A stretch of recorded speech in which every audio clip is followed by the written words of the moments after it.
saya orang Madura. Nah, saya ini seorang guru ngaji, saudara. Suatu hari ayah saya itu masuk Kristen. Dia mendoakan saya pas malam hari ya. Itu saya dengar sekali nama saya disebut. Saya marah, saudara. Terus saya katakan pada ayah, aku nggak akan mau mengikut seperti engkau, ayah. Aku nggak akan mau ikut Kristen. Saya katakan begitu, saudara. Akhirnya apa? Saya ingin mengislamkan ayah saya kembali. Akhirnya saya berniat sholat tahajud untuk mengislamkan ayah. Karena memang saya nggak suka dengan orang Kristen ya. Saya berpikiran orang Kristen itu menyembah manusia. Manusia bercawat kok disembah. Itu pikiran saya dulu. Ya saudara, begitu jahatnya saya. Akhirnya saya tidur. Nah, kalau sholat tahajud itu kita tidur dulu, tengah malam bangun, baru kita sholat, namanya sholat tahajud. Saat sholat tahajud, keinginan saya satu, ayah saya kembali masuk Islam. Setelah saya sholat, saudara, usolli sunatal tahajuti rok'ataini mustaqbilat kiblati ada anillahi ta'ala, Allahu Akbar. Saya melihat salib. Saya berkata, kenapa Yesus mengikuti aku? Aku nggak suka Yesus. Dia manusia bercawat loh, kok ngikutin aku? Saya bilang begitu. Akhirnya kedua kalinya, saya sholat lagi.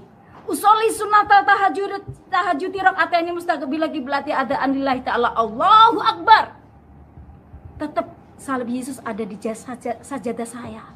Ya, itu seperti celemek ya, celemek kecil untuk orang muslim yang sholat seperti itu. Datang lagi dia, saya marah, kenapa Yesus ngikutin aku sih? Aku nggak suka Yesus, saya katakan begitu. Akhirnya saya sholat lagi, saya ingin konsentrasi, saya sholat lagi. Saya doa sama Allah Subhanahu wa Ta'ala. Saya doa supaya saya konsentrasi. Ketiga kalinya dia datang kembali, saudara. Dan saya nggak mau sholat lagi. Saya lepas sajadah saya.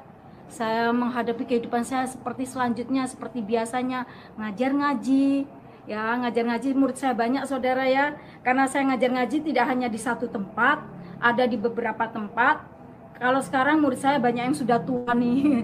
Karena dari SMP saya udah ngajar ngaji, SMA pun saya ngajar ngaji. Dan seringkali di lomba kiroat ya. Kalau tibaan juga, saya juga yang kiroat gitu. Nah, suatu hari saya ada di lomba kayak musabaqah tilawatil Quran, MTQ. Nah, qad aflahal mu'minuna alladzina hum fi sholatihim khosyi'un. Pada saat saya membaca ini, saudara, saya lihat salib Tuhan di depan. Apa yang terjadi? Saya cuma begini. Ini apa artinya kok ada salib begini? Sedangkan saya benci Yesus loh. Saya benci dia. Kenapa dia datang sama saya? Akhirnya panitia itu pada lihat saya. Ini orang ada apa kok melihat ke atas ya? Saya dinyatakan gagal, saudara, pada waktu saya di lomba ini. Akhirnya saya turun. Saat saya turun itu ada suara yang bisikin saya seperti itu. Buka Al-Imran 3:45. Buka. Kamu belum pernah buka ayat itu. Akhirnya saya buka ya. Saya penasaran ini ayat apa sih? Saya buka. Saya kaget, saudara. Tangan saya gemeter. Kenapa ini ayat ada di Al-Quran ya? Kenapa ini Al-Quran kok menyebutkan Yesus adalah Tuhan? Isa ibnu Maryam wajihan fid dunya wal akhirah. Al-Imran 3:45. Coba buka, saudara. Isa ibnu Maryam wajihan fid dunya wal akhirah. Itu yang saya ingat. Isa putra. Kalau di Al-Quran Isa kan, kalau di Kristen Yesus. Putra Maryam. Maryam itu Maria, saudara. Wajihan yang berkuasa atau yang terkemuka. Fit dunya, di dunia. Wal akhirah, wal itu dan akhirah adalah surga atau akhirat kalau di Islam ya. Artinya Isa ibnu Maryam wajihan fit dunya wal akhirah adalah Yesus atau Isa putra Maria berkuasa atau terkemuka di dunia dan di akhirat. Kalau Yesus, saudara, itu terkemuka atau berkuasa di dunia dan akhirat, dia bukan manusia, dia bukan seorang nabi. Tapi dia adalah Tuhan. Dari situ saya bertobat. Ya saudara, itu pertobatan saya.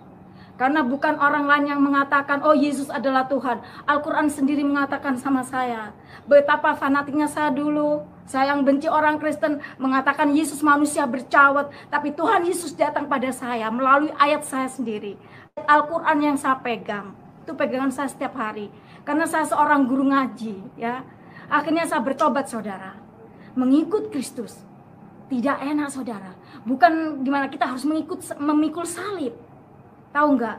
Setelah saya masuk Kristen, bukannya saya mengalami kesenangan, saudara. Enggak. Saya dibenci keluarga saya. Saya dikucilkan keluarga saya. Akhirnya saya pergi ke Surabaya, merantau. Tapi saya percaya Tuhan akan memimpin saya. Tuhan akan menyertai saya. 5 tahun, saudara, pergumulan saya. Di situ saya ketemu ayah rohani saya, Bapak Pendeta Simanjuntak, yang punya GBI Efrata Surabaya, yang sekarang sudah terbakar ya gerejanya. Dari situ saya dididik sama beliau. Saya yang tidak bisa doa, saya yang tidak bisa nyanyi, nada pun saya tidak tahu, saudara. Tapi Tuhan telah memakai saya, orang yang tidak tahu apa-apa ini. Sehingga saya bisa WL, saya juga bisa share firman. Itu bukan kekuatan saya, tapi karena Tuhan. Akhirnya, saudara, saya bergumul 5 tahun. Saya ingin Tuhan kembalikan keluarga saya. Tuhan ingin pulihkan keluarga saya supaya saya diterima kembali. 5 tahun tepat, saudara. 5 tahun pergumulan saya, Tuhan jawab. Saat saya WL, saudara, di gereja itu, karena ada pembakaran gereja, jadi ibadahnya ada di rumah. Dilempar batu, saudara, dari luar. Itu batu bukan kena saya, tapi batu melayang di atas kepala saya. Padahal itu pas kacanya, itu tepat kepala saya. Tapi dia melayang batunya di atas kepala saya, turun ke sini. Saat saya selesai WL, keluarga saya datang pakai jilbab semuanya. Dia katakan, Maria, pulanglah, engkau tetap anakku. Betapa luar biasanya Tuhan. Kalau kita mengikut Tuhan, memang awalnya kita mengalami seperti dikucilkan, kita mengalami kesesakan. Tapi ingat, saudara, Tuhan tidak pernah meninggalkan kita. Tuhan menyertai kita dimanapun kita berada. Bagaimana saya dikucilkan, keluarga tidak diakui. Saya sebagai anak terakhir, sakit, saudara.